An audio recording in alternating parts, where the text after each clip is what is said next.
जो आज हमको इतने सुंदर संतों का दर्शन आशीर्वाद प्राप्त हुआ। ये नित्य रसिक बिहारी जी महाराज की सेवा करते हैं और भगवान के सेवक तो परम लाडले भक्त हैं।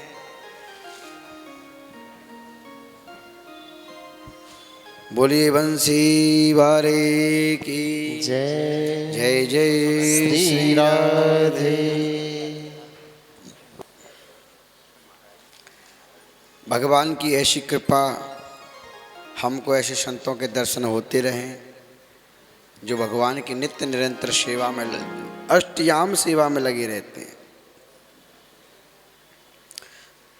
ये वृंदावन धाम की लीला ही कुछ ऐसी है महाराज कि यहाँ पर दर्शन का आनंद अधिक मिलता है।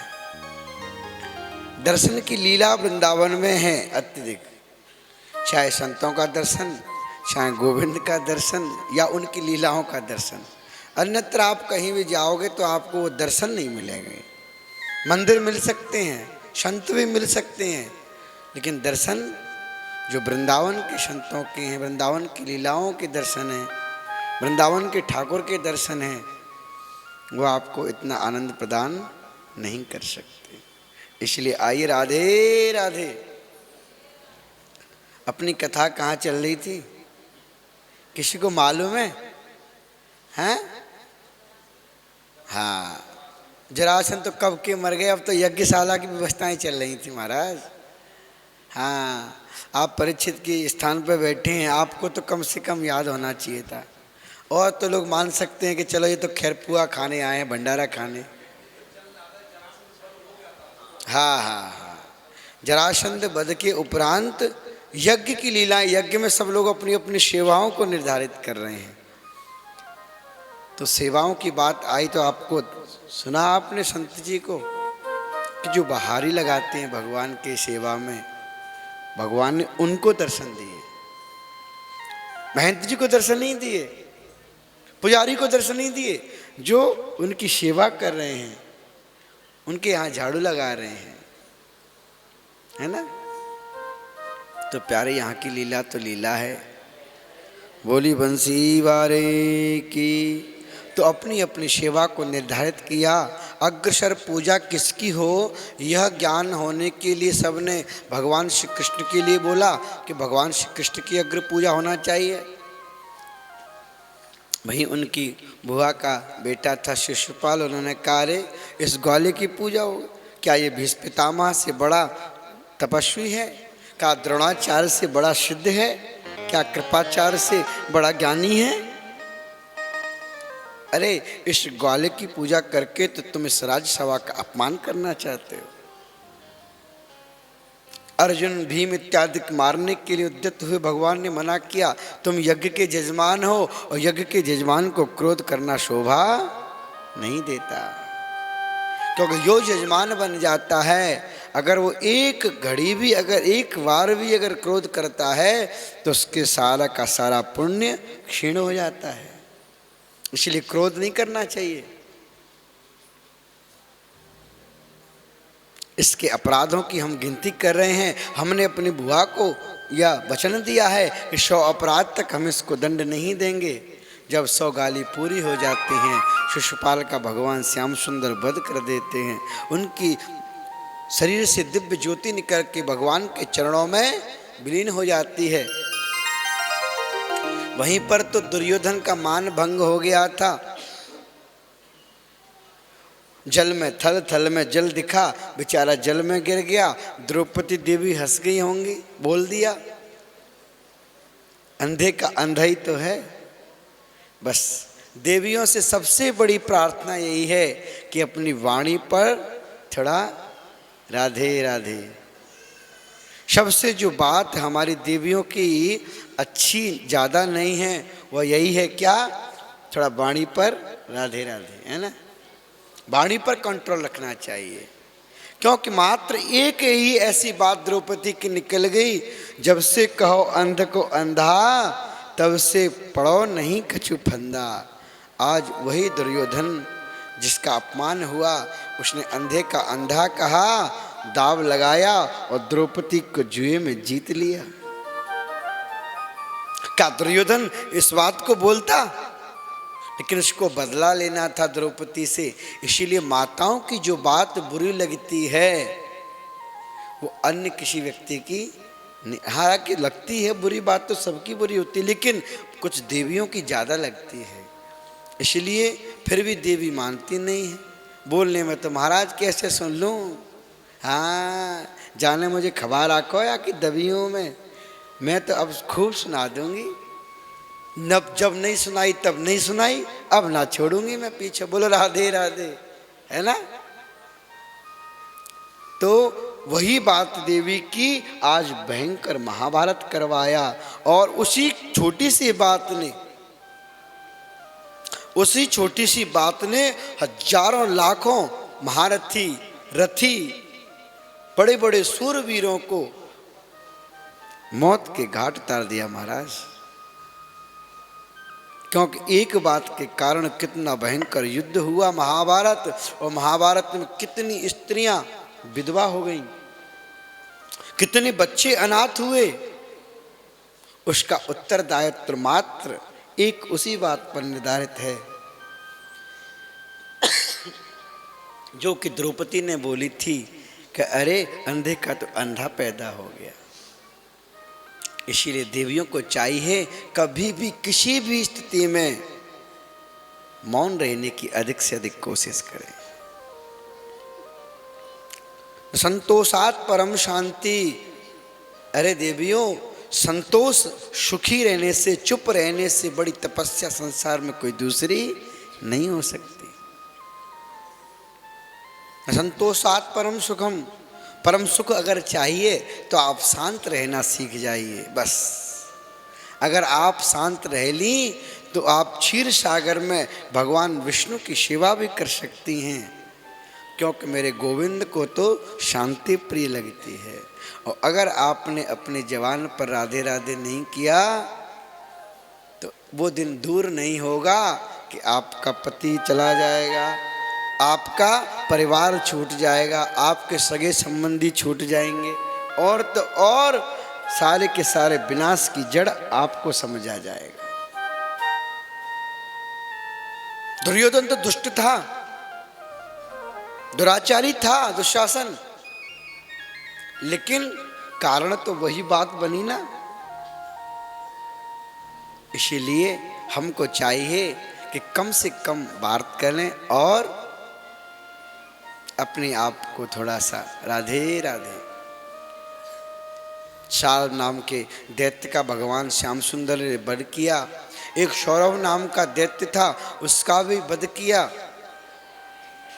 बलबल नाम का भी दैत्य था, बड़ा बलशाली था, भगवान ने उसका भी प्रणाम कर दिया है। देखो इधर महाभारत की रचना होती है, राजसूय यज्ञ हो गया, इधर ये सब सारा सिस्टम हुआ, दुर्योधन का मान भंग हुआ। इन्होंने जाकर के अपने बदले के लिए उनको लाक्षागृह में जलाना चाहा, लेकिन उससे बचकर के चले गए। फिर आकर के उन्होंने शर्त लगाई, जुआ हुआ, जुआ में सारा धन धान पाठ पूछ सब हार गए, अपना राज्य हार गए, और हार गए। द्रौपदी चीर हैं, द्रौपदी का चीर भी हार जाते हैं। भगवान कृपा करते हैं, द्रौपदी की लाज बचाते हैं। महाभारत की इधर लीला होती है, और महाभारत के समय पर बलदेव जी तीर्थ यात्रा को जाते हैं। अब आती है परम लाडले भक्त भगवान के परम संत शिरोमणि श्री सुदामा जी दास। भगवान के परम लाडले मित्र सखा हैं। भागवत में इनके विश्लेषण इतने कहे सुखदेव जी ने कि अन्यत्र किसी का नाम इतना विश्लेषण के साथ नहीं लिया। चाहे वो ध्रुव जी हो, चाहे प्रहलाद जी हो, चाहे भीष्म पितामह हो, राम जी हुए, कृष्ण जी हुए, भागवत कथा में इतने ही वर्णन किए, लेकिन सुखदेव जी ने भगवान से सुदामा जी के लिए विश्लेषण लिए। कृष्ण स्यासीत खखा सखा कश्चित ब्राह्मणो ब्रह्मवित्तमः विरक्त इंद्रियार्थेषु प्रशांतात्मा जितेंद्रियः। भगवान श्याम सुंदर के परम अन्य लाडले सखा हैं ये। कृष्णस्य आसीत सखा कश्चित, कैसे हैं? ब्राह्मणों ब्रह्मवित्तमः, ब्राह्मणों में भी जो सर्वश्रेष्ठ उत्तम ब्राह्मण हैं वह हैं। आप कहेंगे पंडित जी क्या उत्तम ब्राह्मण भी होते हैं, मध्यम ब्राह्मण भी होते हैं? हाँ होते हैं। जो ब्राह्मण कुल में जन्म लेता है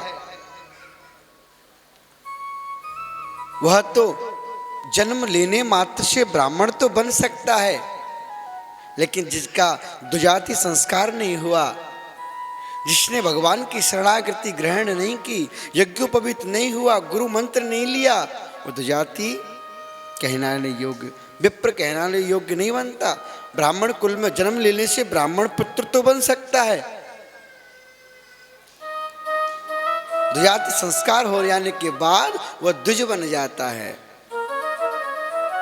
और वही द्विज जब भगवान की सेवा करता है, भगवान की लीला कथा सत्संग वेद पारायणों को करता है, तो वही ब्राह्मण द्विज बन जाता है। विरक्त इंद्रियार्थेषु ब्राह्मणों ब्रह्मवित्तम, वही ब्राह्मण सर्वश्रेष्ठ उत्तम होता है जो ब्राह्मण कुल में जन्म ले लिया, जन्म लेने के पश्चात जाति संस्कार हो गया, गुरु मंत्र दीक्षा लेकर के और वेद वेदांतों को में पारंगत हो जाता है, वह ब्राह्मणों में उत्तम ब्राह्मण माना जाता है। विरक्त इंद्रियार्थेषु, और ऐसे विरक्त हैं सुदामा जी महाराज जिन्होंने इंद्रियों को अपने बस में कर रखा है। प्रशांत आत्मा जितेंद्रिय, इंद्रियों को जीत लिया है कि हमेशा प्रसन्न रहते हैं। यह बात मानने की है कि उनके घर में खाने को एक दाना भी नहीं था। यह बात सत्य है कि सुदामा जी की झोपड़ी में ऊपर से कोई ऐसा व्यवस्था नहीं थी कि सूर्य की किरण भी उनकी झोपड़ी में न आ सके। सुदामा जी के पास पहनने के लिए सावत कोई एक वस्त्र भी नहीं था। ये बात नितांत सत्य है कि सुदामा जी ने अपने पैरों में पादुकाएं नहीं धारण कर रखी थी, लेकिन सुदामा जी को फिर भी प्रसन्न मुद्रा में बताया। प्रशांत आत्मा जितेंद्रिय, फिर भी वह प्रसन्न रहते थे। और बताओ इंद्रियों को जीतना किसको बोलते हैं? खाने को नहीं, पहनने को नहीं, रहने को नहीं, फिर भी वह प्रसन्न मुद्रा में रहते थे। जो मिल जाता गोविंद की सेवा प्राप्त मान करके उसको प्राप्त कर लेते। किसी दिन तो महाराज 5-5, 7-7 दिन तक कुछ अन्न का दाना नहीं जाता। देवी कहती कुछ धन लेके आओ, कुछ तो भिक्षा बर्तन करके आओ, लेकिन नहीं, भिक्षा लेने नहीं जाते सुदामा जी।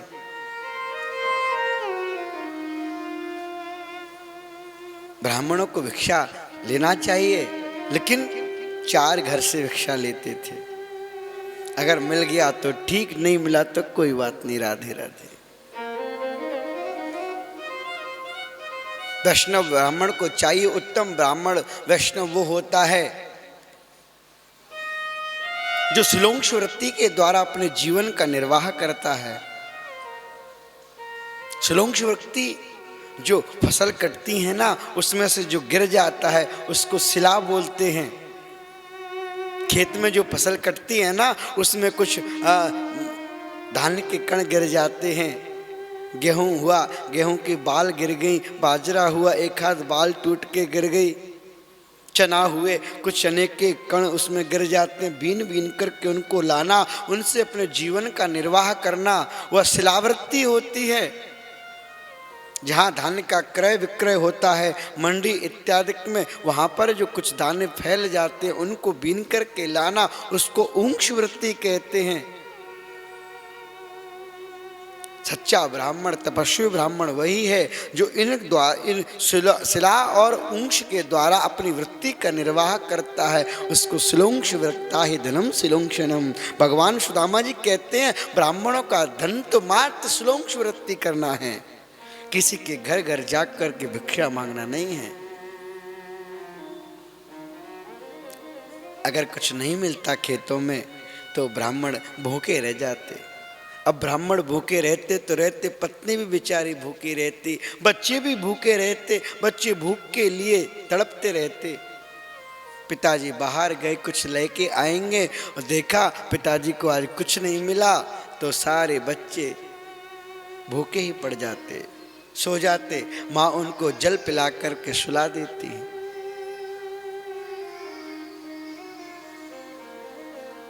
सुशीला धन्य है, ऐसी देवी को धन्य है जो खाने के लिए के दाना भी पति लेकर के नहीं आता, फिर भी उसने कभी अपने पति से दुराग्रह नहीं किया कि तुम जाओ कुछ कमा करके लाओ, जो है उसी में निर्वाह करती रहती है।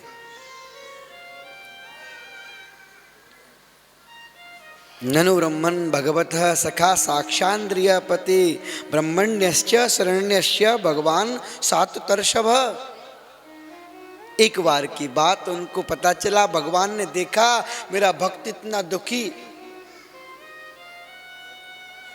ब्राह्मण का रूप धारण करके भगवान आए, सुशीला से प्रार्थना की भिक्षाम देही।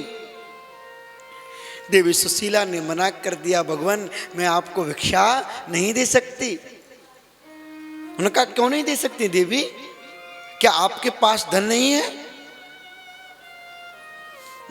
सुशीला कहती भगवान धन की बात नहीं है, धन की बात नहीं है, मेरे घर में बेटी का जन्म हुआ है जिसका नाम दरिद्रा है,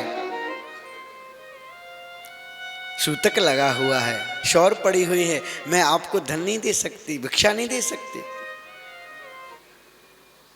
भगवान ने कहा देवी आप मुझको प्रदान कर दो, मैं तो दरिद्रता भी आपकी ले जाऊंगा, आप देखे तो देखो मुझको।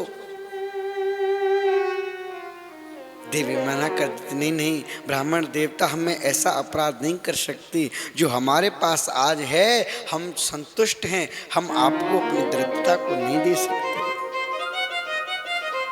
भगवान की आंखों में से अश्रुपात होने लगे। धन्य है वो देवी जिसको खाने को 2-2 दिन तक भूखा रहना पड़ता है, बच्चे भूख के मारे तड़पड़ा रहे हैं, लेकिन वो अपनी दरिद्रता को मुझको प्रदान नहीं करना सकती। क्यों? क्योंकि मैं ब्राह्मण बन के आया हूं। भगवान ने कहा देवी आपको मालूम है आपके जो पति हैं ना, उनके मित्र द्वारकाधीश कृष्ण हैं, तो आप अपने पति को उनके पास क्यों नहीं भेज देती? आपको मालूम नहीं गुरुकुल में भगवान श्री कृष्ण ने और आपके पति ने एक साथ एक गुरुकुल में रहकर के विद्याध्ययन किया। और आप जानती हैं कृष्ण भगवान तो बड़े दयालु हैं, ब्रह्मण्यस्य शरण्यस्य भगवान सात्वताम पति। जो एक बार मेरे गोविंद की शरण में चला जाता है देवी, जन्म जन्मांतरों के पापों को भगवान क्षय कर देते हैं। उनका तो संकल्प है सर्वधर्मान परित्यज्य माम एकम शरणं व्रजा अहं ता सर्व पापेभ्यो मोक्षयिष्यामि मा शुचा। भगवान तो कहते मात्र एक बार मेरी शरण ग्रहण कर ले, मैं जीवन भर के उसके पापों को मुक्त कर देता हूं। देवी तुम अपने पति को उनके पास क्यों नहीं पहुंचाती? इतनी कह करके ब्राह्मण स्वरूपधारी भगवान अंतर्ध्यान हो गए, चले गए। जैसे पतिदेव का आगमन हुआ, सुशीला बड़े प्रेम से बोलती हैं, पतिदेव एक बात आज मेरे सुनने में आई है, क्या यह बात सत्य है? द्वारकाधीश श्री कृष्ण हैं, क्या वो आपके सखा हैं? क्या वो आपके मित्र हैं?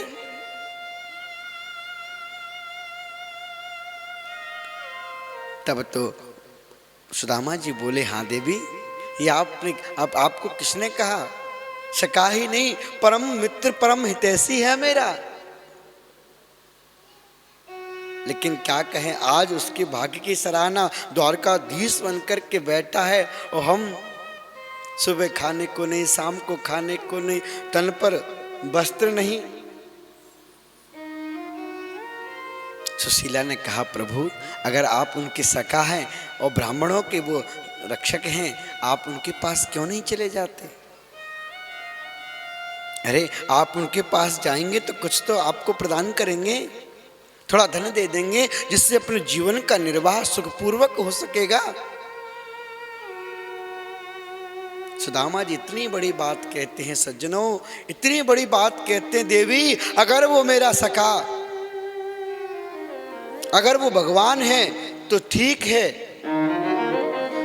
ब्राह्मणों को दान देने वाला है ये भी मैं मानता हूं, शरणागत वत्सल है ये भी मैं मानता हूं। अगर केवल वो भगवान होता तो मैं उसके पास जाने में संकोच नहीं करता, लेकिन उसने मुझसे मित्रता कर ली है और मैं मित्र के दरवाजे पर मांगने जाऊं, ये तो मित्रता की तौहीन हो जाएगी।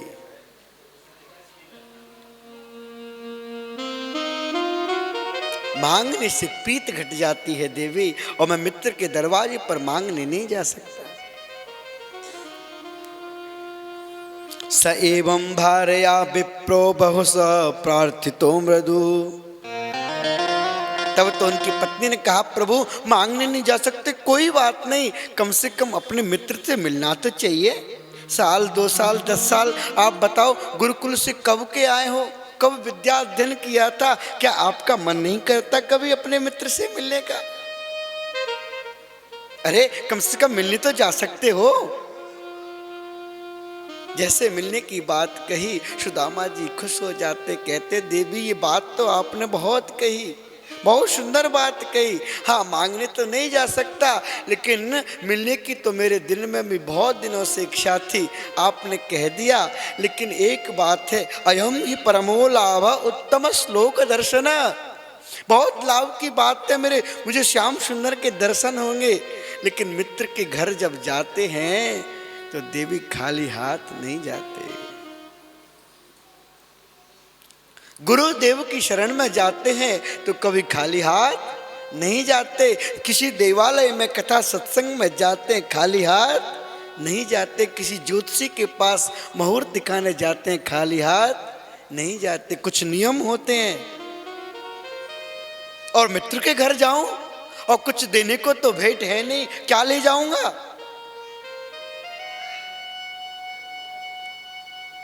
कोई क्या कहेगा मुझसे? मित्र आया है, उसके बच्चे होंगे, उसकी बीवियां होंगी, मित्र आया कुछ भेंट तो लाया होगा, खाली हाथ चला जाऊं? मुझसे नहीं होगा देवी। तब तो सुशीला देवी कहती हैं, अरे भगवान अगर आप जाने की इच्छा तो करो, देने के लिए तो मैं भेंट लेकर के आती हूँ। पड़ोस में गई, पड़ोस के 4 ब्राह्मणों के घर में गई और 4 घरों से 4 मुट्ठी चावल लेकर के आई। या चित्वा चतुरो मुष्टिन विप्रान प्रतुकटंडुलान। एक घर से भी चाहती तो ला सकती थी सुशीला, लेकिन 4 घर से क्यों लाई?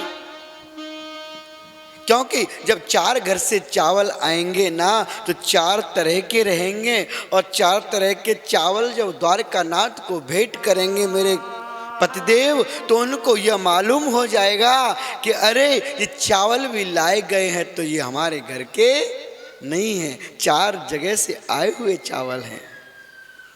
कितनी चतुर हैं सुशीला। कहा, आप जाकर के श्याम सुंदर को एक वचन कह देना, मेरा संदेशा सुना देना। 1 मास 2 पक्ष में 2 एकादशी हो, मेरे घर नंदलाल जो नित्य नित्य एकादशी हो। हे नंदलाला, एक महीने में 2 बार एकादशी आती है, 2 पक्षों की एकादशी आती है, लेकिन मेरे घर में तो नित्य ही एकादशी रहती है, क्योंकि खाने को कुछ नहीं है। ये पत्र देख करके सुदामा जी को कहते हैं, चैल खंडीन तान बद्ध्वा भरते प्रादुर्दुरत्यम। सुशीला के पास में एक साबुत वस्त्र नहीं है जो चावलों को बांध दे। चैल खंडेन, फटे हुए वस्त्र को 1 बार पलटा, 2 बार, 3 बार, 4 बार उसको पलट पलट करके बांधा। जब जाकर के उसके छिद्र बंद हुए, उस पोटली की गठा लगा करके और सुदामा जी को प्रदान कर दिया, जाओ तुम भगवान श्याम सुंदर के दर्शन करके आओ। सुदामा जी बड़े प्रसन्न हो गए। धन्य हो देवी, मैं तो जाना नहीं चाह रहा था, लेकिन आपने मुझे प्रेरित किया है कृष्ण भगवान के दर्शन के लिए। कृष्ण दर्शनम मह्यम कथम सादित चिंतपम। हे देवी, आपने बड़ी कृपा की है कि आपने मुझे भगवान के दर्शन के लिए भेज दिया है। सुदामा जी जाते हैं। अब सुदामा जी के पास कोई रथ नहीं, कोई साधन नहीं जाने के लिए, पैदल पैदल जाते हैं। कहाँ सुदामापुरी, कहाँ द्वारकापुरी। चलते चलते उनके पैरों में फफोले पड़ जाते हैं। पैरों में पहनने के लिए पादुका नहीं थी, नंगे पैर जाते हैं। एक नदी आती है, नदी में पार करने के लिए नाविक बुला रहे हैं, आओ भैया बैठ जाओ। इधर सुदामा जी के पास देने को कुछ था तो है नहीं, खड़े हैं चुपचाप। भगवान नाविक बन के पहुंच गए, भैया पार उतारना है, आ जाओ आ जाओ। तुम सुनते नहीं हो क्या बाबा? अरे पंडित जी महाराज आ जाओ, तुमको पार लगा दूं। कन्हैया से कहते हैं, नाविक से कहते हैं, सुदामा जी भैया पार उतरने के लिए हमको जाना तो है, पर हमारे पास धन नहीं है, देने के लिए कुछ भेंट नहीं है। भगवान ने कहा, हम तुम जैसों कोई पार लगाते हैं, तुम आ तो जाओ हमारी नाव में।